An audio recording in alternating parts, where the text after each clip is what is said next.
Happy New Year. How are you doing on your New Year's resolutions? I'm not doing so well. Are you? You know, we all make these great plans. We set these high goals, and then by January 3rd or 4th or 7th or 8th, we lose the momentum that we've had. I don't know what your New Year's goals were for 2013, but one of mine, well, I'm going to tell you two of mine, of course, is to read the Bible more. Read it more than I read it in 2012. And another New Year's goal that I have this year is just to do life well emotionally. You know, life happens, stuff happens, things are out of our control, but what is in our control is our emotional responses to our disappointments, to our failures, to our circumstances, to the economy, to politics, to how our husband treats us. We get to choose how we respond emotionally, and I want to respond well this year. I was reading in my Bible in John chapter 11, the story of Mary and Martha and Lazarus. It's one of my favorite New Testament stories, and it tells the story of how Mary and Martha sent for Jesus because Lazarus was very ill. He was actually dying, and the Bible tells us that Jesus waited 4 days before he came in answer to their request. And then when he got there, when he arrived at the city gates, I'm going to read to you from the Bible what happened, from John chapter 11, starting with verse 17.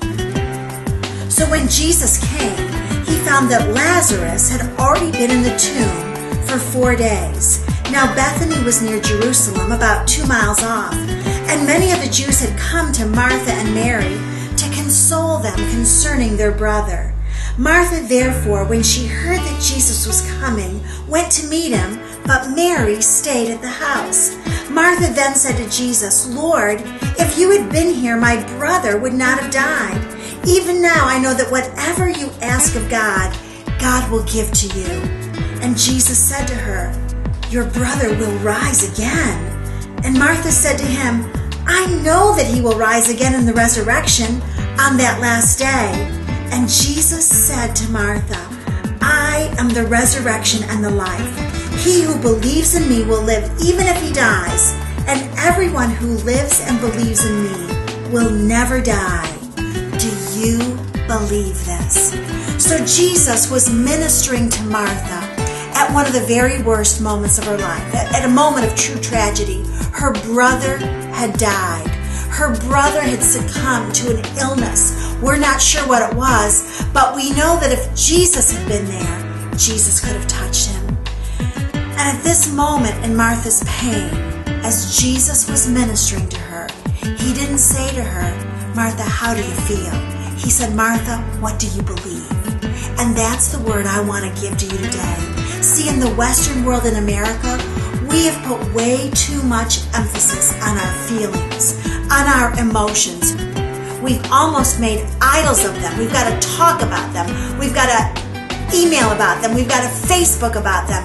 We've got to make sure that everybody within hearing distance knows how we feel about our circumstances. But Jesus didn't say to Martha, how do you feel? He said, Martha, what do you believe?